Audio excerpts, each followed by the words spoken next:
សួស្តីបងប្អូនទាំងអស់គ្នាមុននឹងយើងចូលដល់ប្រធានបទមានចំណងជើងថាកុំឲ្យត្រាប់តាមសម័យនេះឡើយសូមបងប្អូនទាំងអស់គ្នាចូលទៅកាន់ខគម្ពីររ៉ូមចំពុក12ខ2កុំឲ្យត្រាប់តាមសម័យនេះឡើយចូលឲ្យអ្នករាល់គ្នាបានផ្លាស់ប្រែវិញដោយគំនិតបានកែជាថ្មីឡើង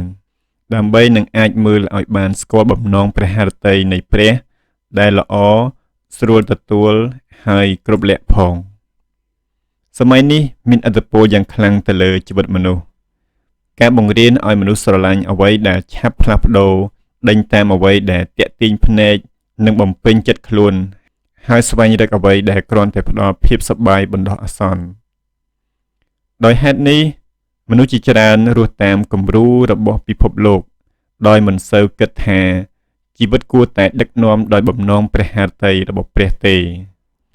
នៅពេលចិត្តមនុស្សទទួលយកលំនាំរបស់សម័យនេះវាងាយធ្វើឲ្យគំនិតច្របូកច្របល់សេចក្តីពិតត្រូវបានបំភ្លេច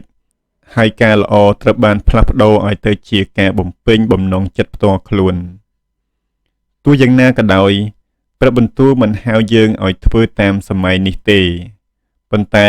ហៅឲ្យយើងផ្លាស់ប្រែគំនិតជាថ្មីដូច្នេះបញ្ហាសំខាន់មិនមែនត្រឹមតែថាយើងរស់ក្នុងពិភពលោកយ៉ាងដូចម្ដេចប៉ុន្តែជាសំណួរថាតើយើងកំពុងឲ្យសម័យនេះកែប្រែជីវិតយើងឬក៏ឲ្យព្រះបន្ទូលរបស់ព្រះអម្ចាស់កំពុងកែប្រែជីវិតយើងថ្ងៃនេះខគម្ពីររ៉ូមចំពុក12ខ2ហៅយើងឲ្យពិចារណាជីវិតរបស់ខ្លួនឡើងវិញដើម្បីឲ្យសមស្របនឹងបំណងព្រះハរតីដ៏ល្អឥតខ្ចោះរបស់ព្រះចំណុចទី1កុំឲ្យចិត្តយើងត្រាប់តាមលំនាំរបស់សម័យនេះឡើយជាដំបូងព្រះបន្ទូលបង្រៀនយើងឲ្យប្រុងប្រយ័ត្នចំពោះអ្វីដែលកំពុងចូលមកបង្វែរចិត្តយើងជាប្រចាំយើងមើលនៅក្នុងយ៉ូហានខ្សែទី1ជំពូក2ខ15ដល់ខ17កុំឲ្យស្រឡាញ់លោកីឬរបស់អ្វីដែលនៅក្នុងលោកីនេះឲ្យសោះបើអ្នកណាស្រឡាញ់លោកីអ្នកនោះគ្មានសេចក្តីស្រឡាញ់របស់ព្រះវរបិតានៅក្នុងខ្លួនឡើយត្បិតអស់ទាំងសេចក្តីដែលនៅក្នុងលោកីនេះគឺជាសេចក្តីពងប្រាថ្នារបស់សាច់ឈាម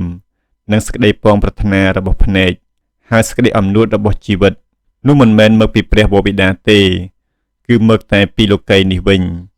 ហើយលោកីនេះនិងសេចក្តីពងប្រាថ្នារបស់វានោះកំពុងកន្លងទៅតែអ្នកណាដែលធ្វើតាមព្រះハរតីព្រះនោះនឹងនៅជាប់អស់កលជានិច្ចវិញពិភពលោកនេះមានអំណាចទាក់ទាញខ្លាំងតែអ្វីៗក្នុងលោកីមិនស្ថិតស្ថេរឡើយការចង់បានរបស់ភ្នែកការលោភលន់នៃសាច់ឈាមនិងការអួតអាងនៃជីវិតអាចធ្វើឲ្យមនុស្សបាត់បង់ទិសដៅខាងឯវិញ្ញាណហេតុនេះហើយទោះយើងរស់នៅក្នុងសម័យទំនើបក៏ដោយក៏យើងមិនគួរឲ្យលំនាំនៃពិភពលោកคล้ายជាម្ចាស់លើចិត្តយើងបានឡើយបន្ទាប់ពីយើងយល់ថាសម័យនេះទាក់ទាញចិត្តមនុស្សឲ្យវង្វេងបានយើងក៏ត្រូវមើលឲ្យឃើញថាការត្រាប់តាមពិភពលោកនាំឲ្យបាត់បង់ភាពបរិសុទ្ធផងដែរយើងមើលនៅក្នុងកូរិនថូសខ្សែទី2ចំពុក6ខ17ដល់ខ18ហេតុនោះបានជាព្រះអម្ចាស់ទ្រង់មានបន្ទូលថាចូលចេញពីកណ្ដាលពួកគេទៅហើយញែកខ្លួនទៅដោយឡែកកុំឲ្យពលរបស់ស្មោកគ្រោកឡើយនោះអញនឹងទទួលឯងរាល់គ្នាអញនឹងធ្វើជាឪពុកដល់ឯងរាល់គ្នាហើយឯងរាល់គ្នានឹងធ្វើជាកូនប្រុសកូនស្រីដល់អញនេះជាព្រះបន្ទូលនៃព្រះអម្ចាស់ដ៏មានព្រះជាស្ដេចបំផុតព្រះអម្ចាស់ហៅរាជរបស់ទ្រង់ឲ្យរស់នៅខុសប្លែកពីលោកីនិងអ្វីដែលធ្វើឲ្យចិត្តពុំបរិសុទ្ធការដកខ្លួនចេញពីការអាក្រក់មិនមែនមានន័យថាគេចពីមនុស្សទេប៉ុន្តែមានន័យថាមិនយកតម្លៃនិងទម្លាប់មិនត្រឹមត្រូវរបស់សម័យនេះមកប្រតិបត្តិក្នុងជីវិតខ្លួនទេព្រះចង់ឲ្យពួកជំនុំមានភាពខុសប្លែកពីលោកីដើម្បីបង្ហាញពន្លឺរបស់ព្រះយេស៊ូវគ្រីស្ទដល់ពួកគេមិនមែនគ្រាន់តែដកខ្លួនចេញពីការអាក្រក់ប៉ុណ្ណោះទេប៉ុន្តែក៏ត្រូវរស់ដោយប្រាជ្ញានិងការយល់ដល់ព្រះハរតីរបស់ព្រះផងដែរយើងមើលនៅក្នុងអេភេសូចំពុក5ខ15ដល់ខ17ដូច្នេះត្រូវប្រយ័ត្នដោយម៉ាត់ឆ្យាត់ដែលអ្នករាល់គ្នាដើរយ៉ាងណាកុំឲ្យដើរដូចមនុស្សឥតប្រាជ្ញាឡើយ ត្រូវតែដើរដោយមានប្រាជ្ញាវិញទាំងលើយកឱកាសឲ្យទាន់ពេលផងពីព្រោះសម័យនេះអាក្រក់ណាស់ដូច្នេះកុំឲ្យខ្លៅល្ងងឡើយត្រូវខំឲ្យយល់បំណងព្រះハរតីព្រះអម្ចាស់វិញព្រះបន្ទូលលើកទឹកចិត្តឲ្យយើងប្រើពេលវេលាឲ្យមានប្រាជ្ញានិងពិចារណាថាអ្វីដែលជាបំណងព្រះハរតីរបស់ព្រះនិងអ្វីដែលមិនមែនជាបំណងព្រះハរតីរបស់ព្រះនេះមានន័យថាជីវិតគ្រីស្ទបរិស័ទមិនអាចរស់តាមអារម្មណ៍ឬតាមទំនោរនៃសង្គមបានទេតែត្រូវពិនិត្យមើលជានិច្ចថាជំហានណាដែលយើងកំពុងដើរនោះសមស្របនឹងព្រះハរតីរបស់ព្រះឬអត់ដូច្នេះការមិនត្រឹមតាមសម័យនេះមិនមែនគ្រាន់តែជាការបដិសេធនៅអ្វីមួយខាងក្រៅទេប៉ុន្តែជាការការពារចិត្តនិងការប្រើជីវិតឲ្យសមនឹងព្រះハរតីរបស់ព្រះអម្ចាស់បើចិត្តយើងនៅតែដេញតាមលោកីយ៍នេះនោះយើងមិនអាចរកឃើញបំណងព្រះハរតីរបស់ព្រះច្បាស់បានទេចំណុចទី2ចូលឲ្យគំនិតបានកែជាថ្មីឡើងដើម្បីឲ្យជីវិតបានផ្លាស់ប្រែក្រោយពីការប្រមានកុំឲ្យត្រាប់តាមសម័យនេះព្រះបន្ទូលក៏ហៅយើងឲ្យទទួលការផ្លាស់ប្រែដ៏ជ្រាលជ្រៅនៅខាងក្នុងបន្តទៀតផងដែរយើងមើលនៅក្នុងរ៉ូមជំពូក12ខ1ដល់ខ2ដូច្នេះបងប្អូនអើយខ្ញុំទូលមានអ្នករាល់គ្នាដោយសេចក្តីមេត្តាករុណានៃព្រះឲ្យបានថ្វាយរូបកាយទុកជាយ៉ាញ់បូជារសហើយបរិសុទ្ធដែលគប់ព្រះハរតីដល់ព្រះជាការគោរពនៃអ្នករាល់គ្នាដែលមានទំនើងកុំឲ្យត្រាប់តាមសម័យនេះឡើយចូលឲ្យអ្នករាល់គ្នាបានផ្លាស់ប្រែវិញដោយគំនិតបានកែជាថ្មីឡើងដើម្បីនឹងអាចលើមើលឲ្យបានស្គាល់បំណងព្រះハរតីនៃព្រះដែលល្អស្រួលទទួលហើយគ្រប់លក្ខផងការផ្លាស់ប្រែពិតចាប់ផ្ដើមពីចិត្តនិងគំនិតមនុស្សអាចបដូររូបរាងខាងក្រៅបានប៉ុន្តែបើគំនិតមិនបានកែជាថ្មីនោះជីវិតនៅតែដូចដើមការកែជាថ្មីនៃគំនិតគឺជាការឲ្យព្រះបន្ទូលនិងព្រះវិញ្ញាណបរិសុទ្ធធ្វើការនៅក្នុងចិត្តដើម្បីឲ្យយើងគិតនិងសម្រេចតាមសេចក្តីពិតមិនមែនតាមទំនៀមទម្លាប់របស់លោកីយ៍ទេនៅពេលគំនិតត្រូវបានកែប្រែជាថ្មីឡើងចិត្តអត្តចរិតនិងជីវិតខាងវិញ្ញាណរបស់យើងនឹងផ្លាស់ប្ដូរហើយការផ្លាស់ប្ដូរនោះ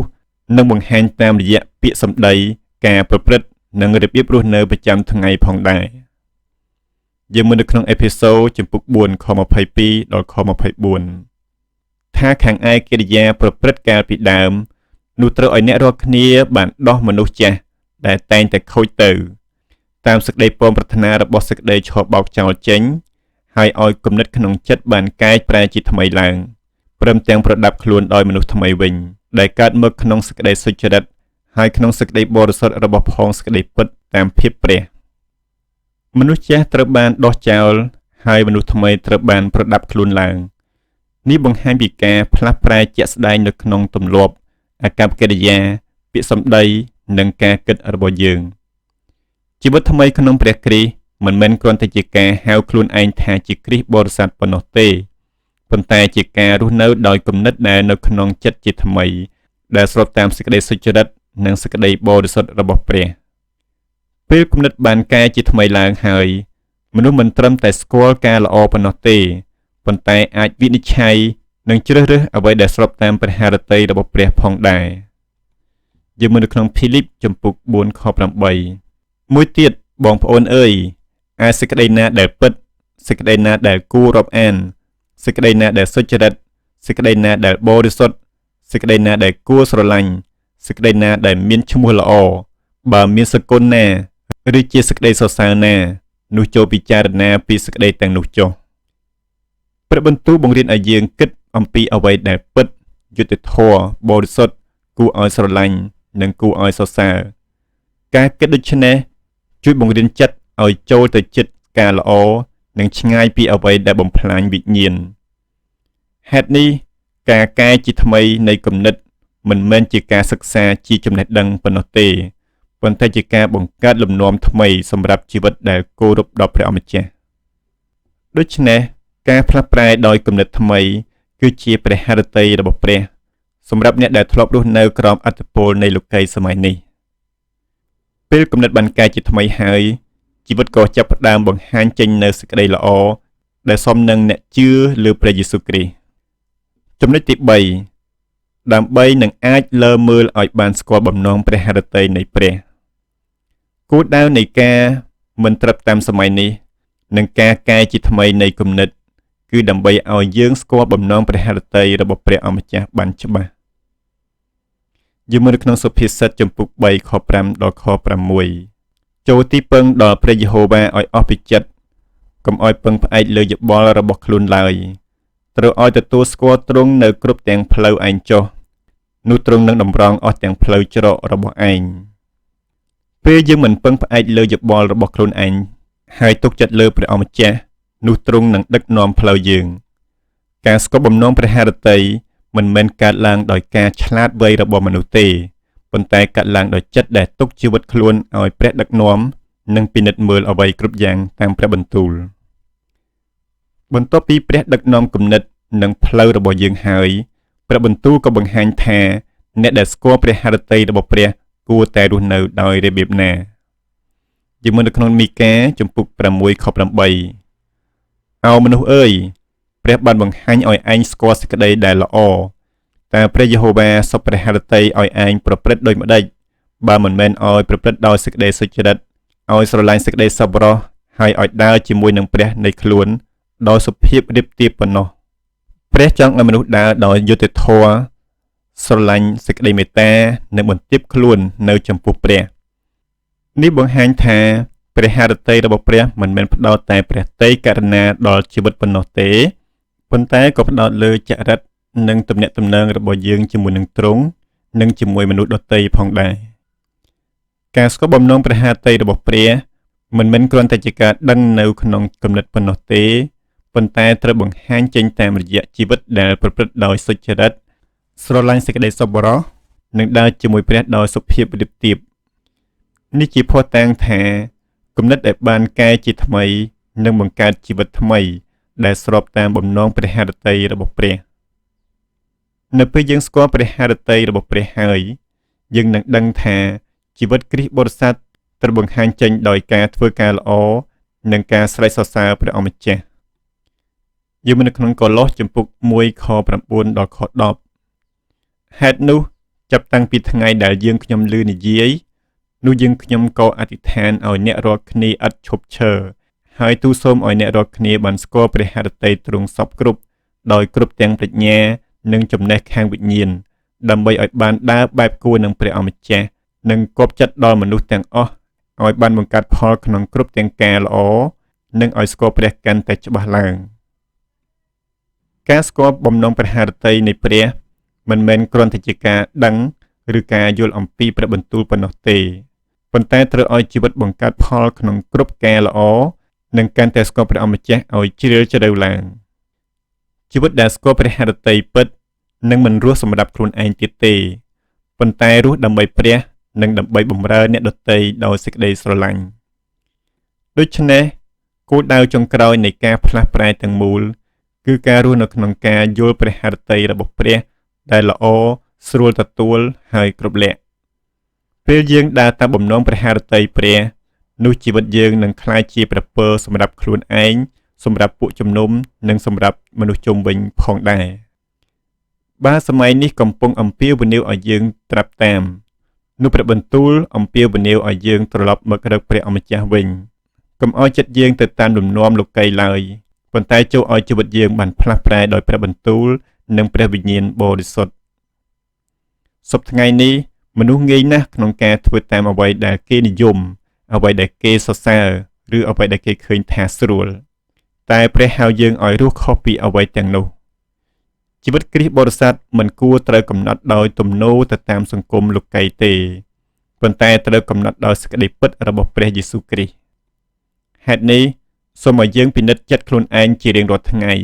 ហើយសូមឲ្យព្រះអម្ចាស់កែគំនិតយើងឲ្យថ្មីឡើងពេលយើងមិនត្រាប់តាមសម័យនេះដោយរស់នៅក្នុងការផ្លាស់ប្រែនិងការស្គាល់ព្រះハរតីរបស់ព្រះនោះជីវិតយើងនឹងបញ្ចេញពន្លឺសេចក្តីល្អនិងការធ្វើការល្អដើម្បីលើកសរសើរដំកើងព្រះអម្ចាស់ជានិច្ចសូមព្រះប្រទានពរ